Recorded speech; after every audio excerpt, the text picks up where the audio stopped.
should get in the water. You want to? Maybe in a little bit. Oh my God! Help me! Help! Help me! Filmmakers manipulate audiences all the time. They build scenes to hide information, they use misdirection to control what you see, and sometimes they build entire films on a foundation of deception. But few directors have ever crafted deception as brilliantly as David Robert Mitchell did in It Follows. Horror films often use time as a tool of fear. Some weaponize it with strict countdowns, like every 23 years for 23 days it gets to eat, or every 27 years it feeds on children. Hiya, Georgie. And 7 days after watching that tape, you die. These movies make time a rule, a law that dictates how and when the horror unfolds. Then other films twist time into something horrifying like Triangle, where there's a time loop that traps the characters forever. Then there's the classic, The Shining, where the Overlook Hotel holds echoes of past horrors. And also one of my favorites, Final Destination, where death follows a timeline that can't be escaped. But It Follows does something quite different. It doesn't just manipulate time, it erases it entirely. The film pretends to exist in a recognizable world, but the second you try to place it, the illusion shatters. But before we break down how the director deceives us, let's first understand the plot. In the film, we follow Jay, who's given a fatal curse that's passed from victim to victim through sexual intercourse, and will slowly walk towards his victim forever until that person is captured and killed, or until the curse is passed to someone new. After Jay receives the curse, she and her friends try to avoid, pass, and defeat the entity.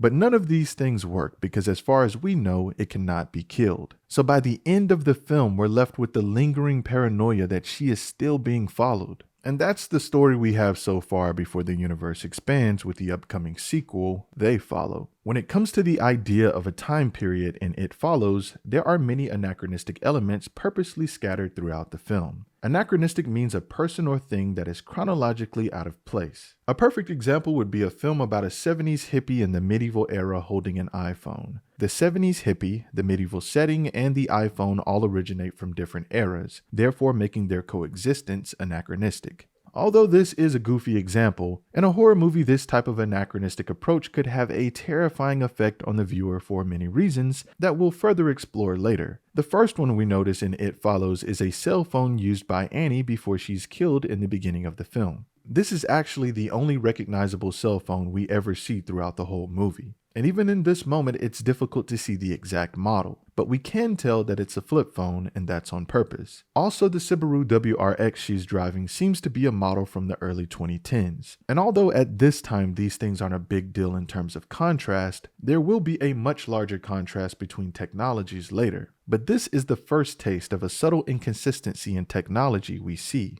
After Annie's death, in the first scene where we're introduced to Jay, we have a couple more things to point out. Although this scene is pretty brief, I'll let you guys watch this moment first to see if you can spot them on your own.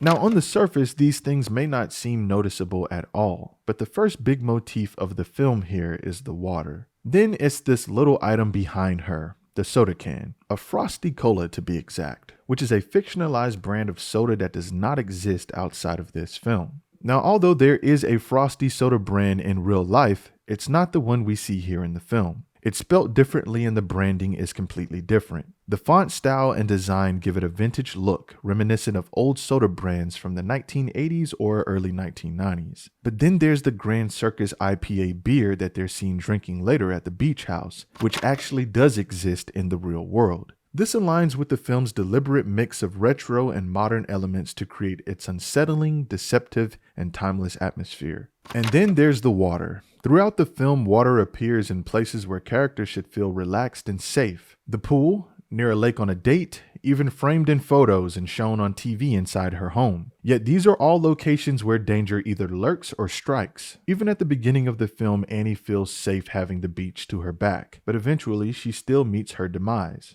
Here, after Jay gets the curse, she's relaxing, having a good time at home on the couch flirting with Paul. And on the TV and photos around the room is imagery of water, symbolizing how once again this is a place where Jay should feel safe. Also, all of her friends are here to protect her during this time. But still, the entity shows up in the form of this tall stranger and also a woman who looks like she was sexually abused. The pool scene at the end in particular is crucial because it shows the characters trying to use water to kill the entity in a space where they think they have control, only for the plan to fail completely. This echoes the theme of deception, because the audience and the characters believe that they can make sense of the rules, but the horror remains unpredictable. This scene with Jay and her sister also adds an additional layer of deception of time in the film, because in this conversation and throughout the rest of the film, none of the characters use any specific pop culture references or slang words when speaking to each other, which of course would be highly unlikely for any teenagers of any era not to do. But as mentioned previously, this is done to avoid dating the film. Once Jay links up with her friends inside, we get to see that much larger stark contrast between technologies in this scene, as mentioned earlier. A group of teenagers are sitting around watching Killers from Space, which were released in 1954, and they are definitely not the target demographic. The TV seems to be a 90s model tube TV, and nothing seems too far out of place except for these teenagers all sitting around watching such an old film. But then everything becomes extremely deceptive and unfamiliar once we see Jay's friend Yara reading on a shell phone, which is another aspect of the film's time period that is a lie and does not exist. They took a 1960s shell compact and turned it into a cell phone e-reader. The director David Robert Mitchell knew that the moment you show a specific type of cell phone clearly to the audience, he would date the film. So the best way to avoid this is to make one up instead. We once again get another anachronistic element as Jay and Jeff are leaving the theater after Jeff sees a girl in a yellow dress that Jay doesn't see. This happens while they're playing the trade game, which is a game Jay used to play with her sister when they were younger. The trade game itself is foreshadowing for how Jeff will soon trade places with Jay once he later passes the curse to her. The anachronistic element here is the film Charade, the one they're going to see, which was released in 1963.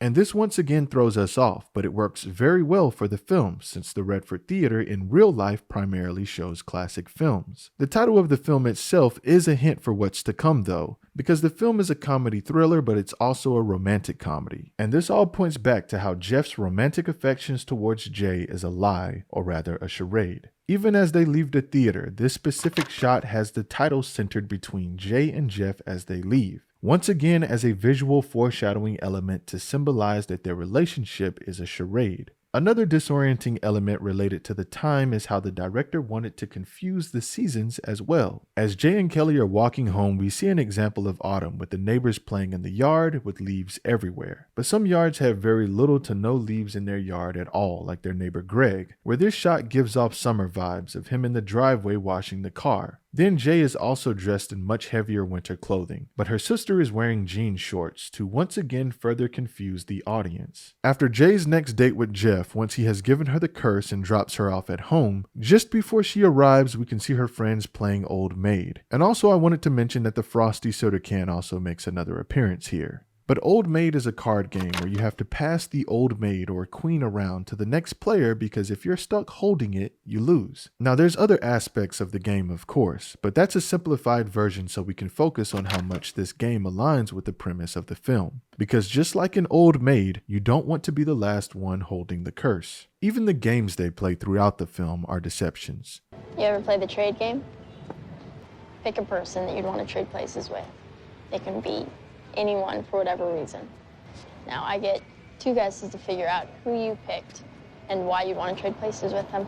The trade game, which is a false sense of control when in reality, Jay was never in control. Then there's Old Maid, which is a race to pass off something you don't want. Except here, the rules are unknown and the game never truly ends. You can never truly pass off the curse because eventually it will find its way back to you. Another aspect in the film that plays with the idea of time is right after Jay receives the curse. The cops arrive, she's in the hospital, we see the cops investigating and the parents talking, but the only rough indicator of time we get is a sandwich beside her bed that's shown a couple times. First we get a shot earlier while it's still fresh, then later in the film it's rotten still in the same place. This is done by Mitchell to once again add to the fear. If we don't know how long it's been, then we're also not sure how afraid we should be for Jay before the entity catches up to her. Also in this later scene, once Jay and her friends begin investigating at Lawson High School to find Hugh's real name, which is Jeff, notice how in the hallway there's no school years displayed on the walls. There's no decorations or anything you would normally find in a public high school hallway.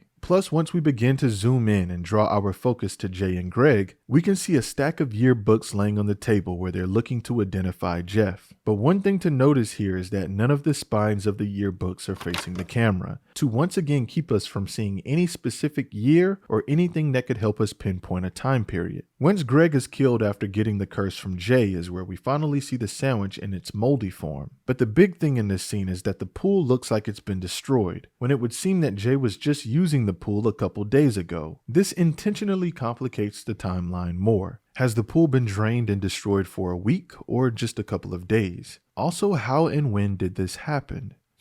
That's a little more disorienting deception to add to the list. And the pool being destroyed also symbolizes how Jay's place of comfort is continuing to crumble. The last intentional inaccuracy about the film is how depopulated and disconnected from reality it makes the city look. Although some scenes are shot in dilapidated or abandoned buildings, when the characters are actually in public areas, there never seems to be many people around. And also for a city that is nearly 80% black, you don't see that displayed in the film. So why is there so much deception throughout It Follows? Well, it's because it was necessary. The idea of the film even being a part of our reality is a lie. Instead, the purpose is that Mitchell wanted to have just enough familiar traits from the world we know, then to distort that reality later, just like what you would experience in a nightmare. Just like in a dream or a nightmare, some details about what you remember make perfect sense, and other things might seem slightly off or wildly ridiculous. Having that same uncertainty in the real world would be terrifying, and that's the experience this film provides.